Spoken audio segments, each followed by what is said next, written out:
국민의힘 윤석열 전 검찰총장이 대규모 정책 자문단을 공개했습니다.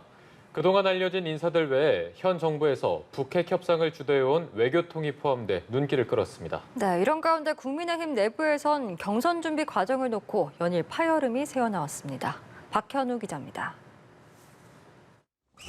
윤석열 전 총장 캠프의 1차 정책자문단 명단에는 4개 분야 전문가 42명이 이름을 올렸습니다. 경제사회분과는 각각 김소영, 안상훈 서울대 교수가, 교육분과는 나승일 전 교육부 차관이 간사를 맡았습니다.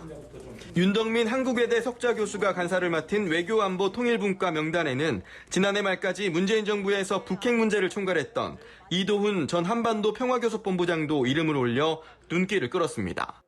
이도훈 본부장이 우리 외교의 헝클어진 모습을 좀 정상화하겠다는 그런 생각을 갖고 계시고, 또 우리 윤 후보님의 그런 공정과 상식이라는 그런 생각에 같은 뜻을 갖고. 최재형 전 원장은 특별한 일정을 잡지 않은 채 SNS를 통해 1주택자 세금 대폭 완화와 다주택자 양도세 인하 등을 핵심으로 하는 부동산 정책을 내놨습니다. 또 국회 앞 언론중재법 철폐 1인 시위에도 동참했습니다.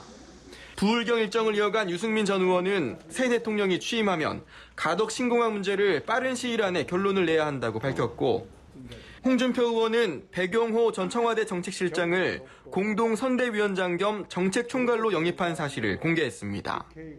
이런 가운데 당 경선준비위원회는 다음 달 15일 1차 컷오프 결과 발표에 이어 선거인단 투표 30%와 일반 국민 여론조사 70%를 합산한 2차 컷오프 결과를 10월 8일 발표키로 했습니다. 오는 18일과 25일 두 차례 후보 간 토론회 개최도 의결했습니다. 하지만 윤 전 총장 측은 예비후보 등록 거부 등을 언급하며 토론회 불참을 시사하는 등 이 대표와 또다시 대립각을 세우는 분위기가 감지됩니다. 굳이 당 예비후보 등록이 필요한지에 대해서는 저희들이 좀 고민을 해보겠습니다.